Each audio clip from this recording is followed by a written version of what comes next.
বাংলায় কি সত্যি NRC national register of citizens হতে পারে? এই প্রশ্নটি বর্তমানে জোরেশোরে উঠেছে, বিশেষত বিহারের আসন্ন নির্বাচনের প্রেক্ষাপটে। বিহারে ভোটারদের নাগরিকত্ব যাচাইয়ের জন্য জন্ম শংসাপত্র পরীক্ষা করা হচ্ছে, যা এই বিতর্কের মূল কারণ। জন্ম শংসাপত্রই কি একমাত্র প্রমাণ? নির্বাচন কমিশনও এই প্রশ্নের মুখে পড়েছে যে শুধুমাত্র জন্ম শংসাপত্রই কি ভারতীয় নাগরিকত্বের একমাত্র প্রমাণ?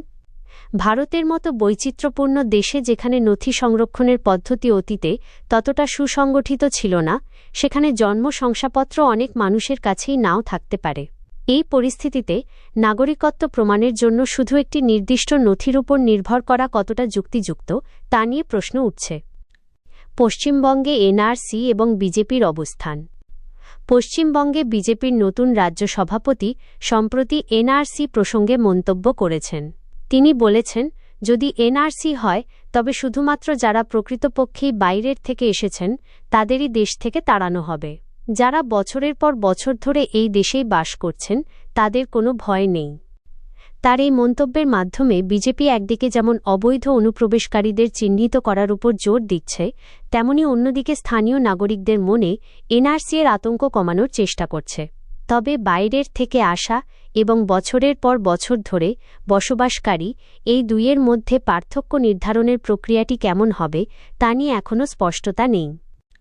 এনআরসি নিয়ে উদ্বেগ ও অনিশ্চয়তা। এনআরসি এর ফলে বহু বছর ধরে ভারতে বসবাসকারী অনেক মানুষের মনে এক ধরনের অনিশ্চয়তা এবং ভয় তৈরি হয়েছে। তাদের আশঙ্কা, প্রয়োজনীয় নথি না থাকলে তাদের নাগরিকত্ব হারানোর ঝুঁকি থাকতে পারে। সামগ্রিকভাবে বাংলায় এনআরসি নিয়ে বিতর্ক এবং আলোচনা আরও বাড়তে পারে। বিহারের নির্বাচনের আগে নাগরিকত্ব যাচাই প্রক্রিয়া এবং পশ্চিমবঙ্গে বিজেপির নতুন রাজ্য সভাপতির মন্তব্য এই বিতর্কের পালে নতুন করে হাওয়া দিয়েছে। এটি স্পষ্ট যে এই ইস্যুটি আগামী দিনে ভারতের রাজনীতিতে একটি গুরুত্বপূর্ণ ভূমিকা পালন করবে। আপনার কি মনে হয়, এই পরিস্থিতিতে সাধারণ মানুষের জন্য সরকারের পক্ষ থেকে আরও কী ধরনের স্পষ্ট বার্তা দেওয়া প্রয়োজন?